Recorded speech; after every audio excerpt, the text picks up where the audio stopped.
벨기에가 탈락을 했습니다. 지난 월드컵부터 황금 세대 루카쿠, 데브라이너, 카라스코, 메르텐스, 아자르, 수비라인에도 베르통원, 알더베이럴트, 중원의 비첼, 화려한 라인업이었거든요. 그래서 벨기에의 황금 세대, 월드컵 우승도 노려볼 수 있는 세대다 라는 이야기가 있었는데, 이번 대회에는 확실히 벨기에가 나이가 많이 들었어요. 기동력이 좋지 않고 계속 이제 오늘 지난 경기부터 보시면 사실 캐나다전 기동력에 많이 밀렸습니다. 밀리다가 바추아이의 한 골, 한 방, 이게 터지면서 이겼고요. 모로코전, 이 경기는 모로코가 기동력으로 또 압도하는데 모로코에게 대응도 못 해보고 패배를 했고, 이번 경기, 그래도 이번 경기는 어느 정도 벨기에가 변화를 가지고 나왔어요. 아무래도 이 전방에 그동안 이제 이야기가 됐던 게 그런 거였잖아요. 데브라이너가 이야기한 것도 있지만 팀이 전체적으로 나이가 들었다. 그러다 보니까 오늘은 공격 라인에 아자르 빼고 트로사르, 바추아이 빼고 전방에 메르텐스가 나이 많지만 더 기동력은 좋죠. 메르텐스를 투입하면서 전방에 약간의 변화를 준 경기였습니다. 그러니까 훨씬 더 경기력도 괜찮았어요. 그런데 여전히 기동력에 대한 문제는 분명히 있었습니다. 오늘 경기 크로아티아가 애초에 젊은 팀은 아니거든요. 크로아티아도 앞선의 페리시치, 중원의 모드리치, 이런 선수들이, 크로아티아의 핵심 선수들이 나이가 이제 많이 들었습니다. 나이가 많이 들어서 크로아티아가 기동력이 좋은 팀이 아닌데, 벨기에가 선발 라인업이 평균 나이 31.3세입니다. 오늘도 벨기에의 베스트 11이 31살을 넘겨요. 그만큼 사실은 벨기에가 나이가 많은 스쿼드거든요. 그래서 이제 오늘 경기 장면 몇 개 보시면 벨기에 선수들이 수비 라인에 분명히 더 많이 있거든요. 근데 여기서 크로아티아가 특별한 공격을 한 것도 아닙니다. 뛰어나가는 선수에게 모드리치가 패스를 보내주는 단순한 패턴이었어요. 근데 이 장면에서 벨기에 선수들이 뛰어나가는 크로아티아의 선수를 전혀 따라가지 못합니다. 이 장면을 보시면 분명히 뒤에서 3명의 선수가 따라가는데 못 따라가요. 그래서 여유롭게 측면을 돌파하는 데 성공해서 크로스를 올리죠. 그리고 심지어 모드리치가 뛰어가는데도 모드리치의 스피드를 못 따라잡습니다. 왜냐면 지금 이 벨기에의 수비 라인이 베르통원과 알더베이럴트가 아직도 주전이거든요. 그러다 보니까 이 장면에서는 알더베이럴트가 뛰어가는데 뛰어가는 모드리치의 스피드를 따라잡질 못해요. 그래서 모드리치가 측면 공간을 무너뜨리고 달려나가서 크로스 올리는 장면이거든요. 그러니까 이런 것처럼 오늘 경기도 벨기에가 애초에 스피드가 너무나 느려요. 너무나 스피드가 느려서 이게 이번 시즌에 이번 월드컵에서 데브라이너가 안 좋은 인터뷰였지만 우리 지금 전체적으로 우리 팀이 나이가 너무 들었다. 그러면서 이제 벨기에에 내분이 일어나고 이런 분명히 안 좋은 상황이지만 나이가 들었다는 게 사실이긴 합니다. 그런데 오늘 벨기에가 이길 수 있는 기회들이 많았어요. 이길 수 있는 기회가 분명히 있었습니다. 왜냐? 크로아티아도 오늘 경기에서 잘 못했거든요. 크로아티아가 공격할 때도 보시면 앞선에 확실한 공격수가 없어요. 그래서 크로아티아도 계속 공격 찬스를 만들어줬을 때 계속 공격 찬스를 놓칩니다. 그래서 오늘 경기에서 크로아티아도 그렇게 좋지 못했어요. 여기서 벨기에가 후반전에 들어서 아주 좋은 전술 변화를 한 차례 가져갑니다. 최전방에 루카쿠를 투입했고요. 그리고 여기에 대해서 트로사르를 빼고 동생 아자르, 토르강 아자르를 투입을 했습니다. 근데 여기서 특징이 뭐였느냐? 순간적으로 데브라이너와 토르강 아자르의 자리를 바꿔줬어요. 이렇게 되면 데브라이너는 중앙으로 들어오고 토르강 아자르는 측면으로 배치되면서 순간적으로 왼쪽 측면에 밀집한 전형이 되는 거예요. 그러면 크로아티아의 수비수들이 순간적으로 측면에서 카라스코와 아자르 두 선수를 모두 잡을 수가 없게 되니까 측면에서 계속 벨기에가 수비를 무너뜨리는 장면이 나왔거든요.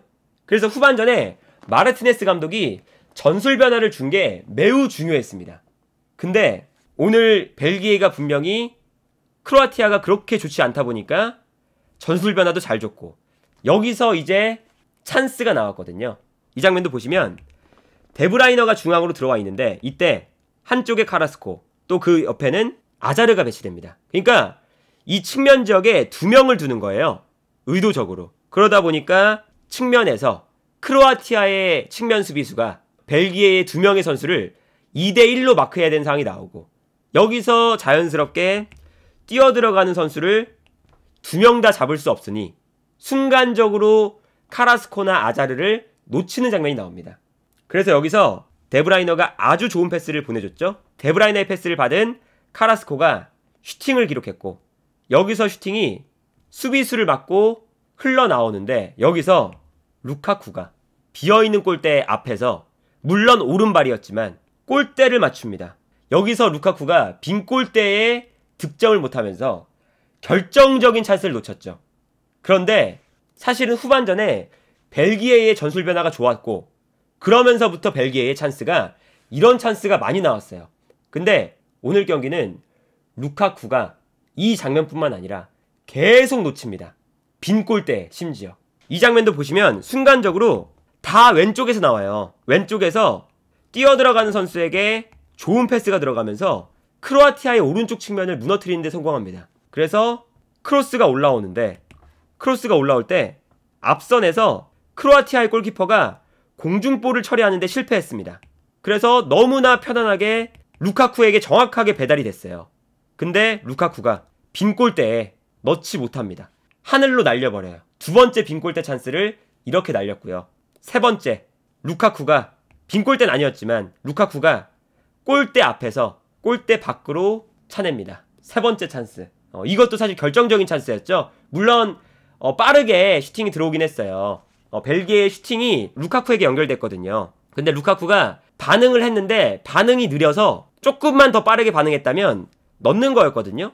근데 반응을 느리게 하다 보니까 잘못 컨트롤이 되면서 골대 밖으로 슈팅이 됐습니다. 이 장면도 아까 전 장면하고 비슷하거든요. 크로스가 올라오는데 골키퍼가 섣부르게 나오다가 공중볼을 처리를 못했어요. 그러니까 오늘 크로아티아의 골키퍼가 매우 불안했거든요. 그래서 이 장면도 골키퍼가 나와 있는데 공중볼 처리를 못하니까 루카쿠에게 찬스가 왔습니다. 빈 골대에. 근데 여기서 루카쿠가 슈팅을 제대로 못합니다. 빈 골대에 하지 못하고 골키퍼 쪽으로 볼이 흘러가요. 다른 각도에서 보시면 이런 모습이죠. 크로스가 올라왔을 때 골대에는 골키퍼가 없고 이때 빈 골대에 넣기만 하면 됐는데 안으로 넣지 못합니다. 넣지 못하고 골키퍼에게 볼이 그대로 흘러가죠. 루카쿠가 제대로 컨트롤을 하지 못해서 4번째 찬스, 5번째 찬스. 이 장면도 완벽하게 1대1 찬스였거든요. 근데 루카쿠가 달려 들어올 때 반응하는 속도가 늦었어요. 여기서도 발만 갖다 댔으면 득점이었습니다. 근데 발을 갖다 대지 못하면서 빠르게 그바르디올이 달려와서 볼을 걷어냈죠. 그러니까 오늘 경기를 벨기에가 질만한 경기가 아니었거든요. 중간에 주었던 벨기에의 전술 변화가 꽤나 좋았어요. 물론 벨기에가 나이가 들었고 오늘도 기동력에 문제가 있고 하지만 크로아티아도 만만치 않게 문제가 있는 팀이고 그리고 확실히 크로아티아보다 벨기에가 선수 퀄리티가 좋거든요. 그래서 오늘은 후반전에 벨기에가 전술 변화를 잘 줬습니다. 그러면서 수많은 찬스가 루카쿠에게 왔는데 이건 사실은 처음에는 루카쿠가 한 골, 2골 못 넣을 때는 사실은 그냥 웃겼는데 이게 3번째, 4번째, 5번째가 되니까 루카쿠의 멘탈이 좀 걱정된다고 해야 될까요? 그 정도로 너무 루카쿠가 빈 골대에 못 넣습니다. 마지막에 루카쿠가 머리를 움켜쥐고 끝날 때 앙리가 막 달려와서 위로해주는 모습이 있었거든요. 그래서 반대편에서는 모로코가 캐나다를 상대로 승리를 거두면서 승점 7점이 됐고요. 크로아티아와 벨기에가 무승부를 기록하면서 크로아티아 5점, 벨기에 4점으로 모로코와 크로아티아가 16강에 올라가게 됐습니다. 그러니까 사실 루카쿠가 한 골만 넣었어도 벨기에가 올라가는 거거든요. 그 루카쿠가 이번 대회 끝나고 조금 정말 심리적으로도 걱정이 될 만큼 너무 결정적인 찬스들을 많이 놓쳤다. 아마 오늘 그 말씀하시는 XG값, 골 기대값 보시면 아마 벨기에가 한 3골 이상 들어갈 수 있었던 경기예요. 그래서 이게 벨기에가 황금 세대의 마지막 경기나 마찬가지거든요. 이 황금 세대의 마지막 경기를 정말 아쉽게, 너무나 아쉽게 마무리하게 되었다. 그리고 이제 모로코와 캐나다 경기는 캐나다가 역시나 캐나다가 기동력이 좋고 하지만 세밀함이 부족하고 또 이제 경험이 부족하다 보니까 실수도 많이 나오고, 반면에 모로코는 이번 대회 좋아요. 분명히 좋고 스쿼드도 좋습니다. 뭐 오른쪽에 하키미, 왼쪽에 마즈라위도 있고 풀백에, 그리고 뭐 공격 라인에는 부팔, 엘네시리, 지에흐도 있고 좋은 선수가 너무너무 많아서 모로코도 아마 이번 대회 월드컵 시작하기 전에도 이제 돌풍의 팀이 될 것이다, 이런 이야기가 많았지만 이번 대회 분명히 모로코도 지켜봐야 되는 팀이다 라고 볼 수가 있겠고, 그리고 마지막으로 앤서니 테일러 주심. 우리가 그 지난 경기에서 마지막 찬스가 있었는데 칼같이 추가 시간을 더 주지 않고 끝내버렸죠. 근데 이제 최근에 피파의 이번 월드컵 그 지침 중 하나가 1분 1초도 정확하게 줘라.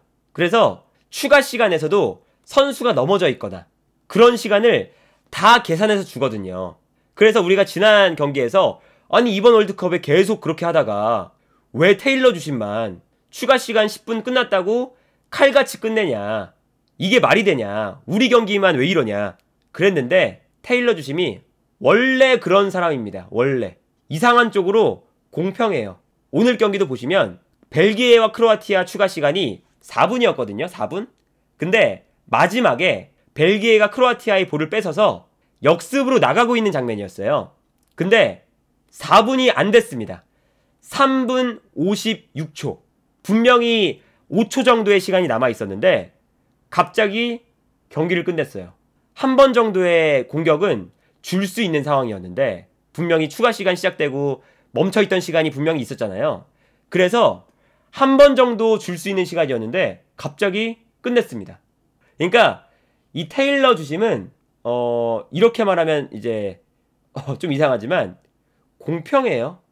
뭔지 모르겠는데 자신만의 관점에서 공평해요. 피파의 지침도 무시하고 나는 끝낼 거다. 한국 가나전 끝냈다. 오늘 벨기에 크로아티아전 나도 이번에도 끝낸다. 저걸로 또 화내면 레드카드 주고. 아무튼 또 테일러 주심의 그 이상한 공정성을 볼 수 있었던, 뭔지 몰라요. 이상한 사람입니다. 그래서 오늘도 테일러 주심이 이상한 마지막 이제 추가 시간 이 판정을 하면서 벨기에가 또 좀 화가 좀 나는 뭐 그런 마무리가 되기도 했네요. 그래서 어쨌든 이 카타르 월드컵 F조의 승리자는 모로코와 크로아티아가 되었다. 그래서 이제 이 두 팀은 이제 요 4시에 펼쳐질 일본, 스페인, 독일, 코스타리카 요 4팀 중에 2팀과 맞붙게 됩니다. 이 F조도 이렇게 끝났고요. 벨기에 황금 세대의 몰락으로 끝이 나게 됐네요.